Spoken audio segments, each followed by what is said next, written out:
Hindi class में आप सभी लोगों का स्वागत है। बच्चों, आज हम कक्षा 8 में आपकी जो प्रज्ञा पुस्तक है हिंदी की, उसके पीछे अनिवार्य संस्कृत के पाठ दिए गए हैं, जिसमें से आज हम षष्ठा पाठ, जो छठा पाठ है, उसका नाम है प्रभात सौंदर्यम। आज इस पाठ के जितने भी श्लोक हैं उनके अर्थ को, उनके अनुवाद को समझेंगे। तो बच्चों, ये बहुत ही इम्पॉर्टेंट पाठ है, परीक्षा में पूछा जाता है। तो आप इस वीडियो को आखिरी तक ज़रूर देखिएगा ताकि आपको इस पाठ का सारा अनुवाद, सारा अर्थ बहुत अच्छे से समझ में आ जाए। और अगर आप इस तरह के और भी नए नए वीडियो देखना चाहते हैं तो आप चैनल को सब्सक्राइब जरूर कीजिएगा। आपके लिए लगातार ऐसे वीडियो बनते रहेंगे और आप तक पहुंचते रहेंगे। तो अब इस पाठ को शुरू करते हैं, जिसका नाम है प्रभात सौंदर्यम। तो इसके पहला जो श्लोक है वो इस तरीके से है। उदयति मिहिरो विदलति तिमिरो भुवनम कथम अभिरामम। तो यहाँ पर कुछ शब्दों के अर्थ समझ लेते हैं। प्रभात माने प्रातः काल का वर्णन है। उदयत माने उदय होता है या निकलता है। मिहिर कहते हैं सूर्य को, तो मिहिर है सूर्य। विदलित माने दूर होता है, छट जाता है। तिमिर माने होता है अंधकार। तो इस लाइन का अर्थ हम देखें तो होगा उदयत मिहिरो। मिहिरो माने सूर्य, अर्थात सूर्य निकलता है, सूर्य उदय होता है। विदलत तिमिरो, तिमिरो माने अंधकार छटता है या अंधकार हटता है। तो इस तरीके से पहली पंक्ति का अर्थ होगा सूर्य उदय होता है, अंधकार दूर होता है।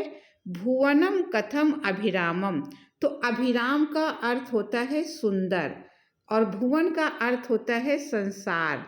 तो यहाँ पर इस लाइन में कहा गया है कि भुवनम कथम अभिरामम।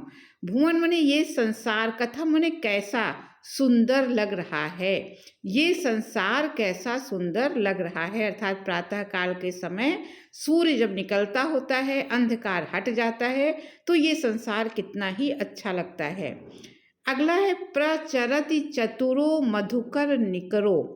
तो प्रचरति माने घूमता है, चतुरो माने चतुर या चंचल, मधुकर कहते हैं भांवरे को, और निकर माने होता है समूह, माने भांवरे का समूह। गुंजत माने गुंजार करता है, भांवरे गुंजार करते हैं। कथम विरामम, कथम अविरामम, अविराम का मतलब होता है लगातार। तो यहाँ पर कहा गया है अगली लाइन में प्रचरति चतुरो मधुकर निकरो गुंजति कथम अविरामम। इसका अर्थ हुआ कि मधुकर माने भांवरों के समूह, जो चतुर माने चंचल भांवरों के समूह है, वो अविरामम माने लगातार गूंजते हुए इधर उधर घूम रहे हैं। तो इस पूरे श्लोक का अर्थ हम फिर से देख लेते हैं।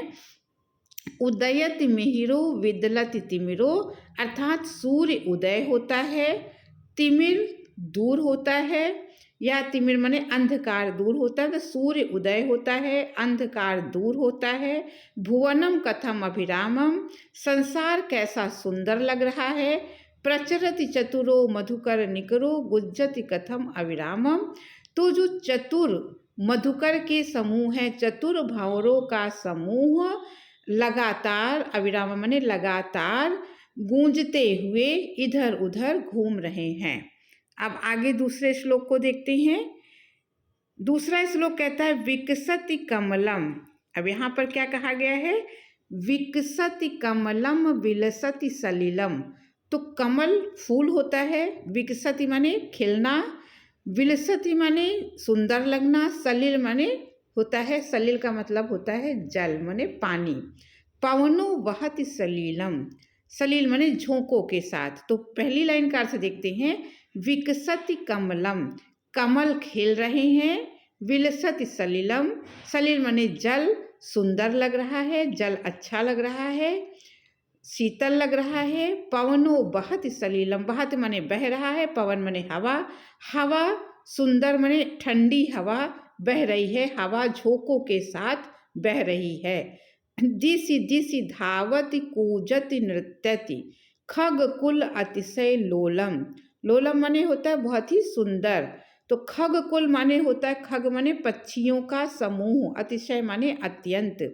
तो जो पक्षियों का समूह है अत्यंत चंचलता के साथ, लोलम माने होता है चंचल होना, तो जो भंवरों ये जो खग माने पक्षियों का समूह है वो अत्यंत चंचलता के साथ दिश दिश माने दिशाओं दिशाओं में, धावत माने दौड़ रहे हैं, कूजत माने कूज रहे हैं या बोल रहे हैं, नृत्यत माने नृत्य कर रहे हैं। ये सारा प्रातः काल का वर्णन है।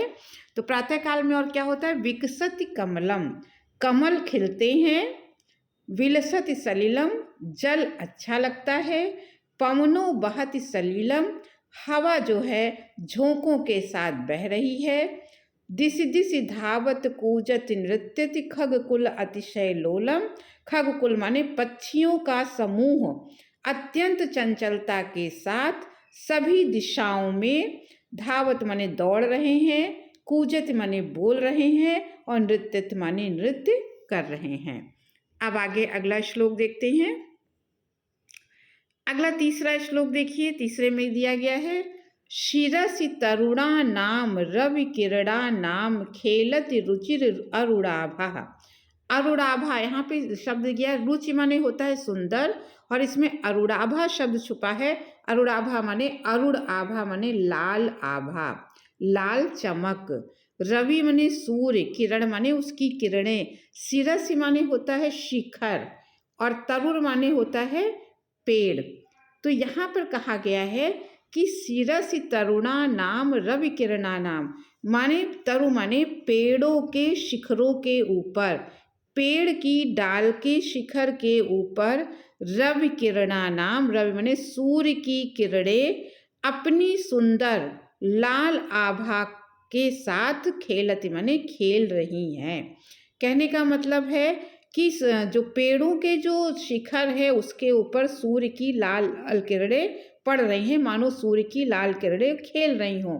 फिर से इसका अर्थ देखिए कि शिरसि तरुणा नाम, तरु माने होता है पेड़, पेड़ों के शिराओं पर, पेड़ों के शिखरों पर, रवि किरणा नाम माने सूर्य की किरणें अपनी रुचि अरुणाभा माने सुंदर, अरुण आभा माने लाल कांति के साथ खेल रही हैं।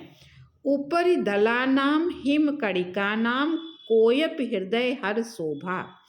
तो कहते हैं कि ऊपरी दलानाम, दल माने होता है पत्ते, तो कहते पत्तों के ऊपर माने ऊपर, पत्तों के ऊपर हिम की जो कणिकाएं हैं, हिम की जो बूंदें, बर्फ की जो बूंदें हैं, इसको ओस की बूंद कहा गया है।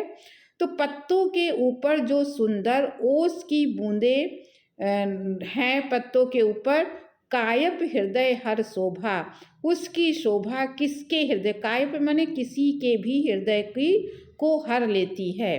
फिर से लाइन का देखते हैं कि ऊपरी दलानाम हिम कणिका नाम, पत्तों के ऊपर जो हिम की कणिकाएं हैं, पत्तों के ऊपर जो ओस की बूंदें हैं, वो अपनी सुंदरता से किसी के भी हृदय को हर लेती हैं। अगला देखिए, आगे दिया गया, प्रसरति गगने हरिहर भवने दुंदुभि दमदम नादा। आप सुबह सुबह देखते हैं मंदिरों में क्या होता है, ढोल नगाड़े और पूजा का समय होता है तो वहाँ पर वाद्य यंत्र बजते हैं, तरह तरह के बाजे बजाए जाते हैं। तो दुंदुभि और दमदम माने नगाड़े, नाद माने स्वर। तो कहते प्रसरति माने फैल रहा है, गगने माने आकाश में, हरिहर भवने, हरि कहते हैं विष्णु को और हर कहते हैं शिव जी को।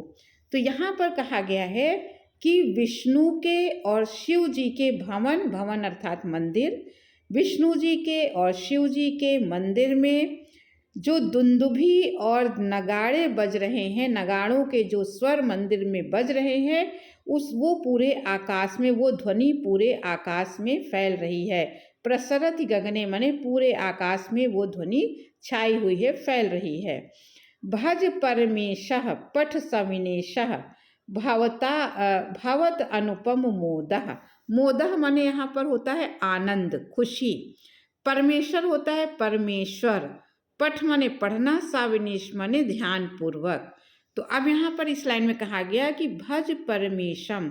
अब प्रातः काल के समय क्या करना चाहिए कि परमेश्वर का भजन करो, पठ सा नवीशन, पठ सा निवेशः और सावधानी पूर्वक पढ़ाई करो, ध्यान से पढ़ाई करो, भवता अनुपम मोदः, और इस प्रकार अत्यंत आनंद को प्राप्त करो। तो इसका फिर से देख लेते हैं।